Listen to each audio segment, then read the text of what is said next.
The rising inequality and growing political instability that we see today are the direct result of decades of bad economic theory. The last 5 decades of trickle-down economics haven't worked. But what's the alternative? Middle-out economics is the answer. Because the middle class is the source of growth, not its consequence. That's right.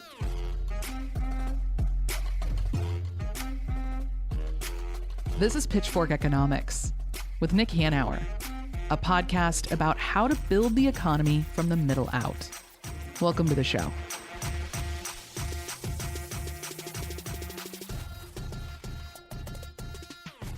Paul, you're joining me on the pod today to do a therapy session? Believe me, if you ran a GoFundMe for therapy, I would be your top donor. Because as you know, I'm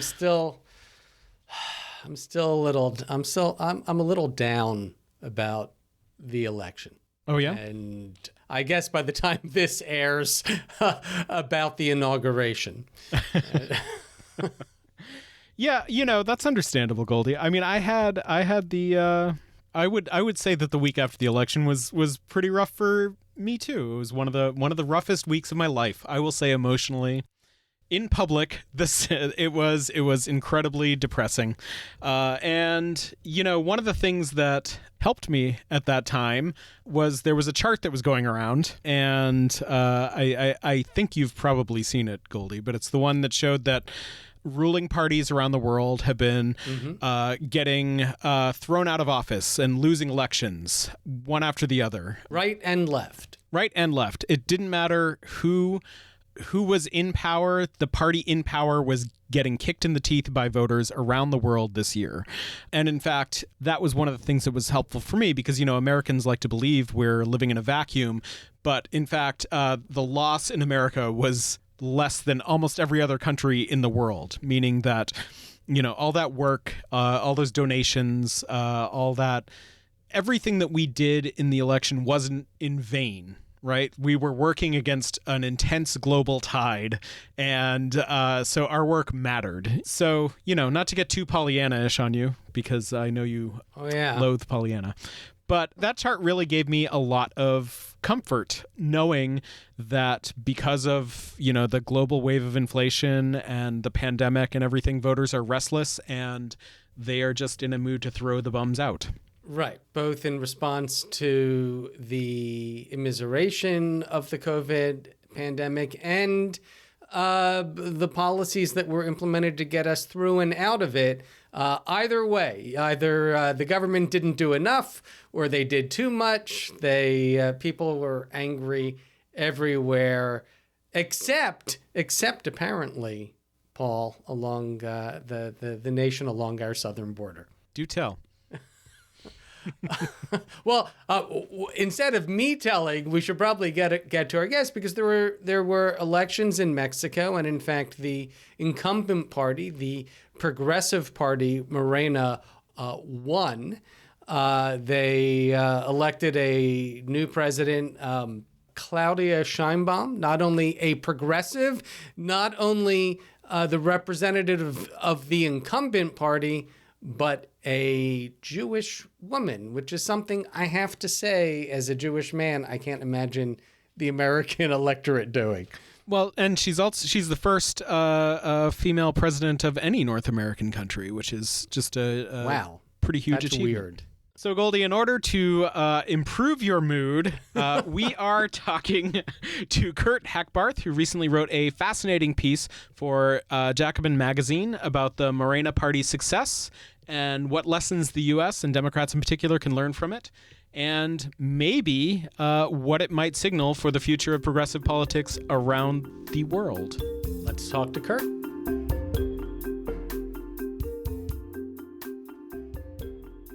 My name is Kurt Hackbarth. I'm a writer, playwright, and journalist, writing for Jacobin Magazine in the United States, Sentido Común Magazine in Mexico, and I'm also the co-host of the Soberanía, the Mexican politics podcast, which is on YouTube, Spotify, and Apple Podcast. Great. Well, thanks for joining us. Obviously, we had a very disappointing election in the United States. I don't know about you, Paul. I'm still having trouble recovering from it. But the elections in Mexico were good for the left, which is actually not what we've seen around the rest of the world. What happened there, and why was Mexico different? That's an excellent question, and you're absolutely right. It seems like Mexico is one of the few bright spots in the world right now, and especially in an election year where incumbents getting beaten up in a lot of countries. Mexico's incumbent party not only won again, but actually built on its previous result. Mexico's new progressive party, Morena, won a landslide in 2018 and actually built on its landslide this time in 2024. Beating its closest competitor by a 30-point margin and getting not only majorities in both houses of Congress in Mexico, but supermajorities of 2/3, which allows them to pass constitutional level reforms. So the question is, how have they managed to do that with the same set of conditions that other incumbent parties have had to deal with? COVID, inflation pressures, supply chain pressures, all the international instability. And, a short answer to that question I sketched out in an article recently in Jacobin, which I called Mexico's Lessons for the International Left. President Andrés Manuel López Obrador, who has now been succeeded by Claudia Sheinbaum, the second president from Morena, their big focus has been focusing on, Mexico's poor and, lower middle class. Right? Their big slogan was, "For the good of all, the poor come first," which was a totally opposite paradigm from the neoliberal trickle-down paradigm that had dominated in Mexico for the last generation and in many parts of the world. So in very practical terms, how did that take shape? It took shape in raising the minimum wage yearly by 15 to 20%. So Mexico's minimum wage has gone up over 100% over the course of Morena's first term. It took the form of increasing vacation days, doubling of vacation days, increasing profit sharing, pension reform to increase what employers contribute to pension funds, disability benefits, aid to dependent mothers, right? A new pension reform now where workers are going to be able to retire with 100% of their last salary up to a certain level or a certain cap, right? Outsourcing reform so that companies cannot outsource core functions, only secondary functions. A labor reform that provides for secret ballot elections and requires all labor contracts to be renegotiated. And the most recent one, which just passed a couple days ago, is a reform for gig workers, so that gig workers who earn at least a minimum wage salary per month will be covered by Social Security and pension benefits. Something very similar to the reform that was passed in California and then gutted by Prop 22. So Mexico managed to stare down Uber and Lyft on that one. A universal senior pension and stay-in-school scholarships for students, and then a whole raft of infrastructure projects we can get into if people are interested. But that, in a nutshell, is what Mexico is doing. And it's worked. According to both Mexico's INEGI Institute and the World Bank, this combination of policies lifted 9.5 million people out of poverty over the course of Morena's first term. Wages have outstripped inflation by about 32%. And, the social programs have been a factor, but what the World Bank noted was that up to half of that poverty reduction can be directly attributed to the minimum wage increases. So sometimes it's the simplest solution, right, which is the most effective. Can you give us a little context on how inflation is going there? I know inflation is a global problem, but it affects different countries differently. So what's it like there right now? Yeah, Mexico did have inflation pressures under COVID. It got up to 6 or 7%. It's down now to about 4.5%, the last measurement in November. And the minimum wage this year is going up 12% for 2025. So it's about 2.5 times inflation, which is what you want to see. There was, of course, the same scare tactics in Mexico as you see otherwise, that minimum wage increases will cause inflation to go up, and they haven't. That's been totally disproven. The minimum wage has gone up 15 to 20% year on year, and actually inflation after its COVID high has been coming down. So in Mexico, when you propose raising the minimum wage, the opponents don't warn that it'll force all these jobs to move to Mexico? Because that's the message we get here. That's kind of a mind boggler, right? We're going to move them to where you are. But, the threat is always the same. The threat is always, if wages rise too much in Mexico, we'll move them to Bangladesh or we'll move them somewhere else. So don't dare raise them too high, right? So the threat there is implicit in just a very similar sense of we'll take them and we'll move them elsewhere. Fortunately, Mexico is experiencing an interesting phenomenon called nearshoring, which is a post-COVID phenomenon where a lot of companies from Asia are relocating to Mexico to be closer to the North American market. So that has actually, given the lie to this idea that jobs will flee a country where wages are increasing. Soon they'll be threatening to move jobs to Texas if things keep going this way. And so I'm curious about the minimum wage. Is there a cap on the increases that are happening, or is it just scheduled to keep going up?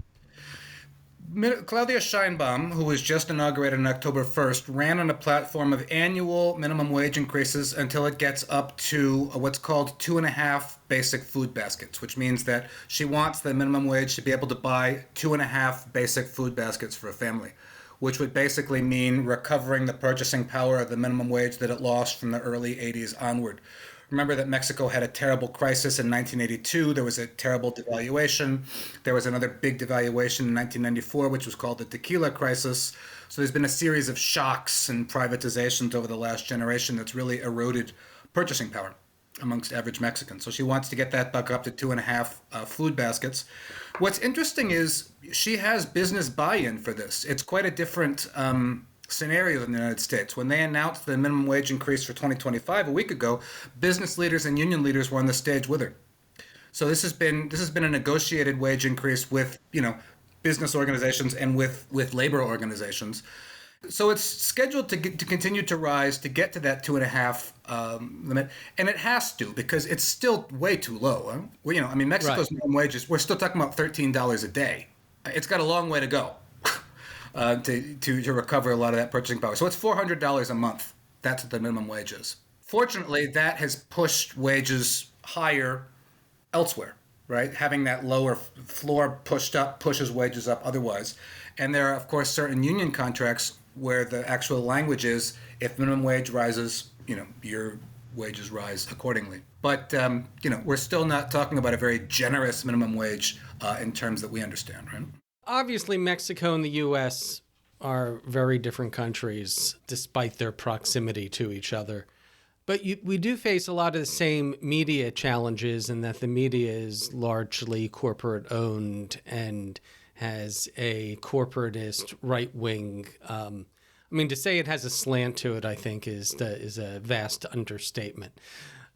How has Morena managed to get its message out in its own terms in the face of this corporate-controlled media opposition? And I'm starting from the assumption that of course, they face a lot of opposition in the media. Oh, yeah. Mexico's media is totally corporate-controlled, both print media and, the two main television networks, Televisa and TV Azteca. It's just totally corporate-dominated. What's interesting is that López Obrador was very ahead of the curve precisely because the media was so slanted in Mexico. He very early on recognized the power of social media and the internet. We're talking about 15 years ago or so, when a lot of these things were still relatively in their infancy. So there was Radio AMLO is Andrés Manuel López Obrador, his acronym. So he's known as AMLO, right? So there was Radio AMLO online. Back in the aughts. There was TV AMLO online back in the aughts. And it's almost like the analogy I make is like countries that never had a great landline system jumped more quickly to cell phones. Mm-hmm. Mexico's media landscape was so just awfully slanted and really exclusive. Mexico's progressive community made the leap very early to social media. So you have a really well-articulated ecosystem of YouTubers and other social media programs ahead of a lot of other countries in that regard. So that's one thing. The other factor, which was hugely important, is that López Obrador debuted from day one of his presidency a daily morning press conference, which was known as the Mañanera, which was, a daily conference of 2, sometimes 3 hours a day, from 7 to 9 or 7 to 10, where he'd take questions from anyone and everyone, but also invited YouTubers in, which was interesting. It wasn't just legacy media, although they were also there. And it became a real way to talk directly to the nation, go over the head of the corporate media, and make it fun. He made it interesting. He'd give a history lesson. He's a writer, he's a published author, so he'd talk about Mexican history, he'd crack jokes, he'd put on songs, but also it was a very pointed media critique of a lot of this stuff. And it became a hit. He became one of the top streamers in the Spanish language. Competing with 25-year-old streamers.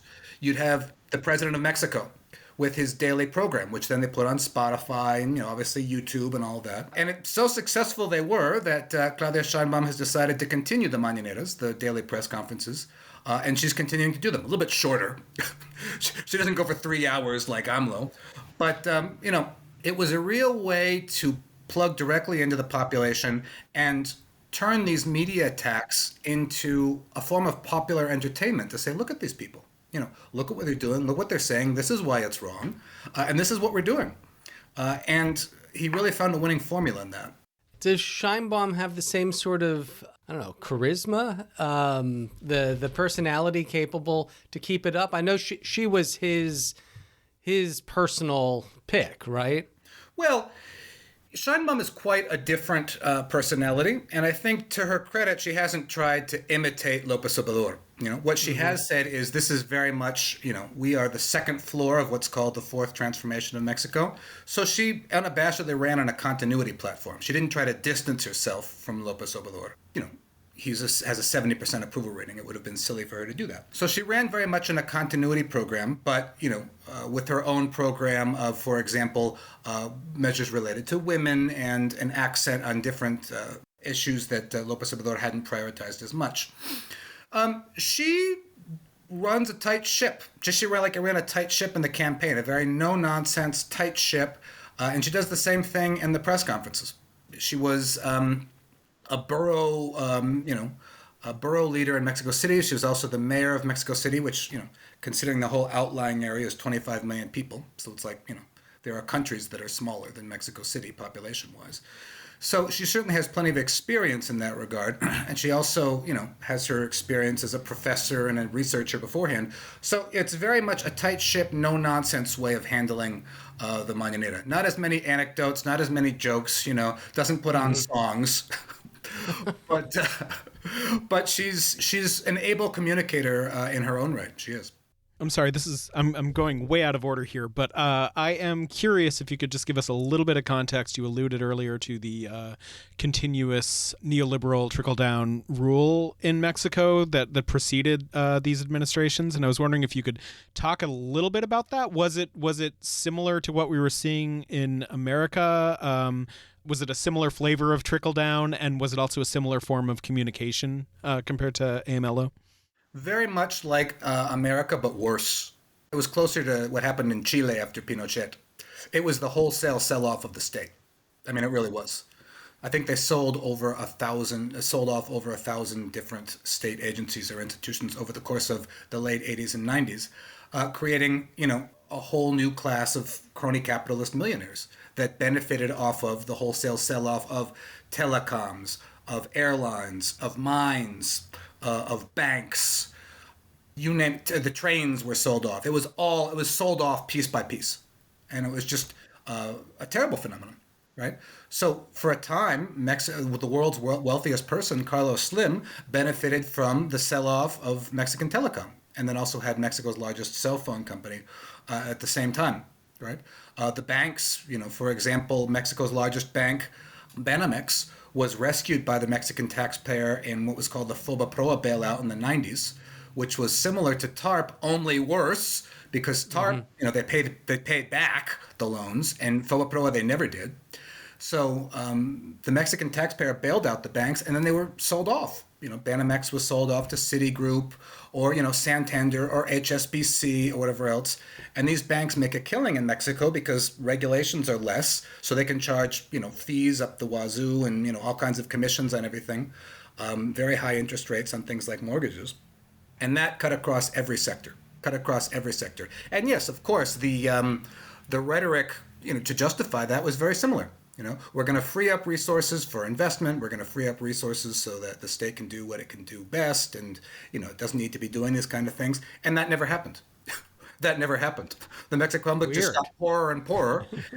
And they watched their state being dismantled around them while their wages were being deliberately suppressed. This was the saddest part of all of this, right? That throughout the 80s and the 90s, which began the NAFTA era, Mexico's neoliberal leadership kind of sold Mexico to the world as a low-wage haven. Come and invest in Mexico because basically there's starvation wages. Come invest. We have abundant resources and cheap wages, so come and invest. So it's no surprise that after NAFTA, migration exploded, and they had to know that was going to happen. So it's this constant. How can you say, the kind of schizophrenia of American policy towards Mexico and Latin America. They always say they're against migration. Fine. People don't want to migrate, actually. Right. It's not their first choice. But then they pursue policies, both politically and economically, that lead to greater migration. And that means destabilizing any government that has ever tried to create the conditions for people to be able to stay home. And that's what Mexico is trying to do right now. So it's very worrisome that Trump, for example, has just nominated an ambassador to Mexico, Ron Johnson, who's an ex-Green Beret CIA guy. So, you can kind of see where that might be going. Obviously, in the U.S., on the right, and everywhere really, anytime you have sort of any type of program that benefits ordinary people, it's labeled socialism. Morena, this is not a socialist government. They don't identify as socialists, do they? No, they don't identify as a socialist party. Yeah. So economically, ideologically, how do they describe themselves? They're not neoliberal. They're not trickle down. They're not socialist. What do they think they are? That's a really good question. I would call it a post-neoliberal government. López Obrador himself called it Mexican humanism. That's his philosophy of what this is. He calls it Mexican humanism. Right? And that means defending Mexican sovereignty, but building out a welfare state, which to me is the most similar to a New Deal. I mean, if you go down the list of what I said at the beginning, a lot of what I mentioned came out of the New Deal in the States. We're talking about pensions and disability, right? Labor protections, right? Some of the newer ones are things like gig worker protections, which didn't exist back in those days. But, it's creating a basic fair welfare state for people in Mexico, which never existed. Well, there was some of it in the 50s and 60s, right, during the Mexican boom, when the Mexican Health Service was created and, the pension service, but it was gutted in the neoliberal era, right? So, I think it's really not that far off from this kind of patriotic progressivism idea that I see that, your show discusses, right?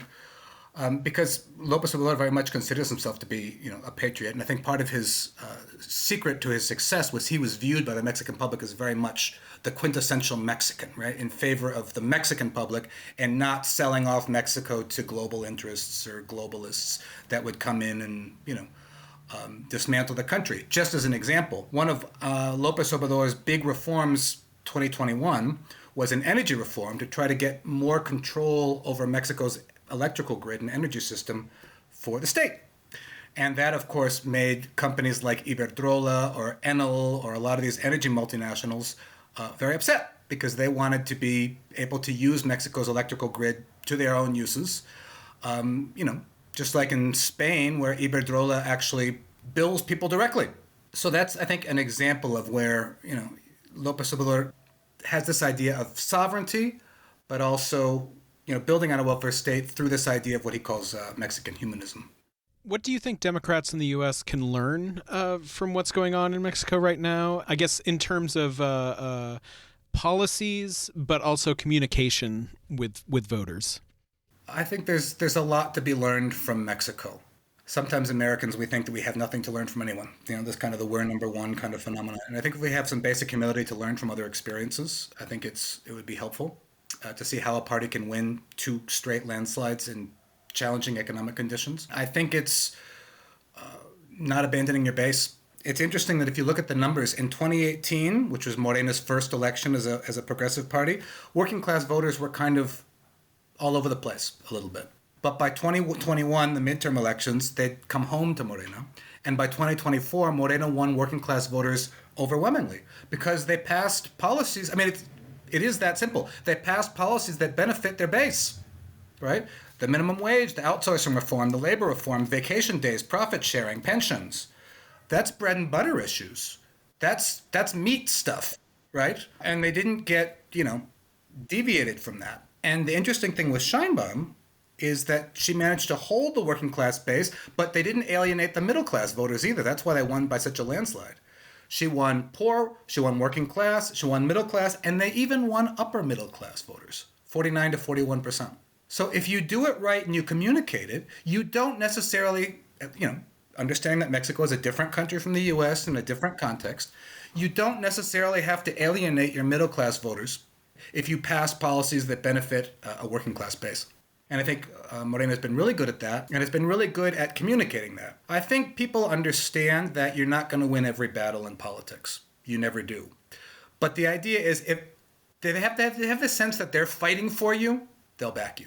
And I think the Democrats have lost that because they've gone too much to, billionaire donors and, concerts with Beyonce and, lost touch with their base. Yeah, it's hard. I don't know. It's hard to be faithful to your base when you're not sure who your base is anymore. I think that's part of the identity crisis with the Democratic Party right now.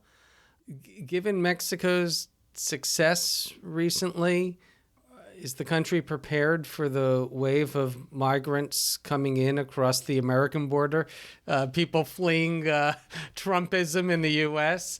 I'm saying this as an almost 62-year-old wondering whether I'll be able to retire here. Well, there has been quite a wave of immigration from the U.S. to Mexico over the last years, digital nomads and such. That doesn't always get all the publicity as the migration going the other direction. And another interesting phenomenon is people crossing the border to get abortion care, because Mexico has liberalized its abortion laws, and they're now more liberal in Mexico than the United States. So you see people literally crossing over to get abortion care in Mexico than in U.S. states. I think it's going to be a challenging time for Mexico over the next few years, with all the Trumpian threats and tariff threats and deportation threats, whatever else.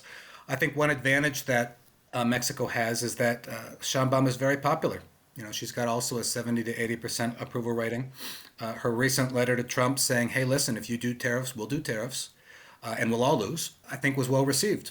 And I think Claudia Sheinbaum is a really good person to be able to communicate Mexico's case to the American public. She did her doctorate in California. She speaks English. She really, I think, is uniquely positioned to make Mexico's case to kind of middle America. Was the fact that obviously she's a woman, was that ever really a factor in this election like people predicted it would be?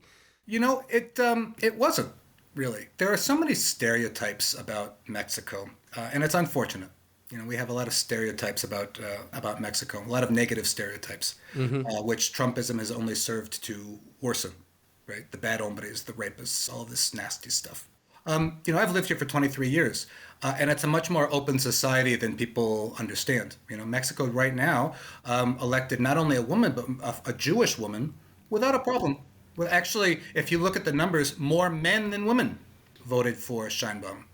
And it's funny because, I was amongst the gaggle of reporters at the Hilton Hotel at the night of the election and, following the results at Morena headquarters and reporting.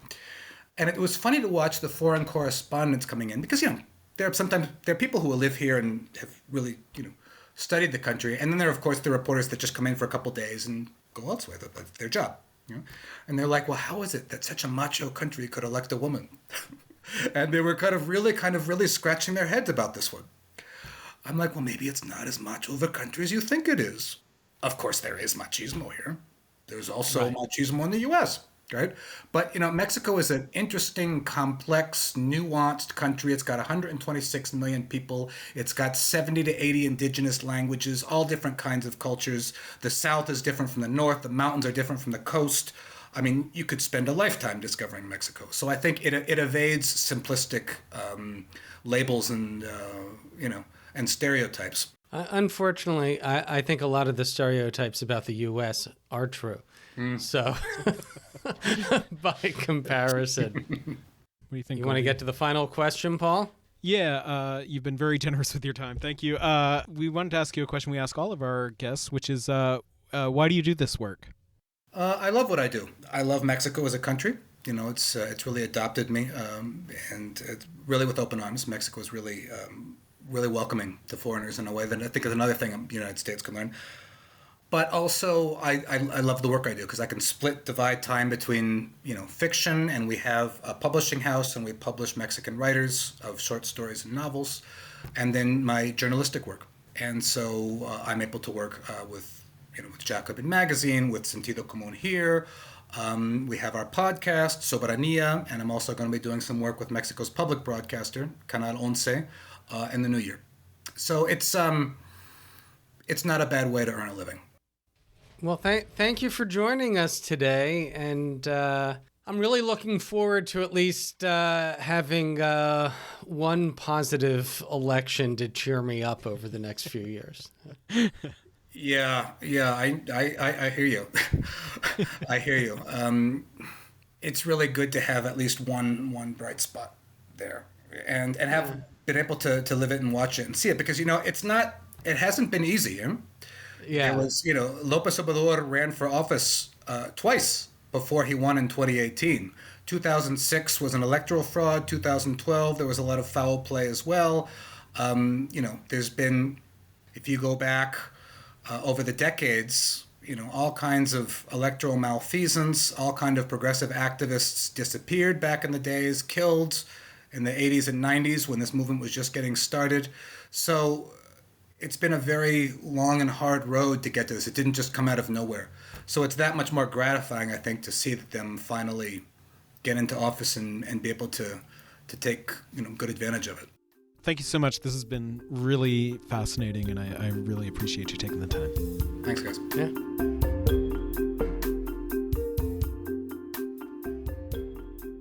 So, Goldie, how you feeling? How am I feeling? I have to say, Paul, I'm still a little depressed. I'm a lot depressed. It's not going to take a conversation about the progress in Mexico and the positive electoral results to get me out of my funk here. But it is fascinating that Mexico was able to buck the trend. Of course, very different countries, very different politics, very different challenges, very different personalities than we have here. I think one of the interesting things about Mexico is Morena is a relatively new party, and they had a very different process for selecting Sheinbaum as their candidate, as their nominee. They didn't go through a primary process, which they thought would be too chaotic and divisive. Instead, they did a series of polls. They had an internal poll and hired 4 independent pollsters and agreed to go with whoever came in first of their slate, and that was Sheinbaum. I can't imagine the Democratic Party abandoning primaries and caucuses to do that here. So, it was a much more controlled process on the part of Morena in terms of trying to pick the best candidate possible. Whereas Democrats often seem intent on seeing, let's see if we could figure out how to get the worst candidate possible. What process could we choose to do that? Yeah, well, you can always find the lead lining in the silver lining of a cloud if you look hard enough, Goldie. Yeah, I think, obviously it's not an apples to apples comparison, but I was really heartened to hear first of all, how quickly the transition came. As Kurt said, the fact that it only took a couple of elections for Morena to start showing real tremendous swings in the electorate, and that after they started delivering results, it didn't take long for the divisiveness of class to sort of break down, and for people of all stripes from lower class to upper middle class to sort of form a coalition. And so I think that's really heartening. I think that in an environment as corporate controlled, media environment as corporate controlled as Mexico's was, I think that's pretty remarkable. And it shows that, it doesn't necessarily take very long for change to take root, even when the game is completely rigged against a party the way it was against Moreno. So I'm feeling more optimistic after that conversation. And from an economics perspective, I think this is another example of the worldwide death of neoliberalism as a valid and winning ideology. It's dying in different places in different ways. In some ways, Trumpism has contributed to the death of neoliberalism. Their policies are still, for the most part, trickle down, but their narrative is not. And clearly, Trump, is just an autocratic oligarch who's in it for his own selfish and evil reasons. But you see it in Mexico. You've seen it throughout Latin America. You've seen the old neoliberal regimes falling and being discredited, even if it's not necessarily replaced by a progressive or leftist government. It doesn't seem to hold anymore. And to see that collapse in Mexico, where it had been at least as dominant as it had been in the U.S., is really heartening. Wow. Well, look at that. It's a positive statement from Goldie after the 2024 election. So I will take that as a win. And we'll leave it at that. I should just quit while we're ahead. I'm certainly not going to push my luck. That's true. Yeah. Okay. We'll get you to come around yet, Goldie. Don't worry. And if you want to read more from Kurt, we will provide a link in the show notes to his piece in Jacobin, Mexico's Lessons for the International Left.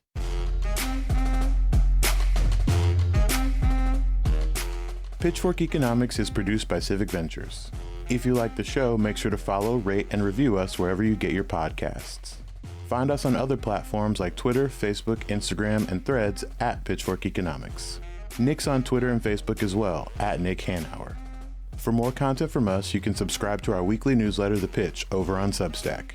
And for links to everything we just mentioned, plus transcripts and more, visit our website, pitchforkeconomics.com. As always, from our team at Civic Ventures, thanks for listening. See you next week.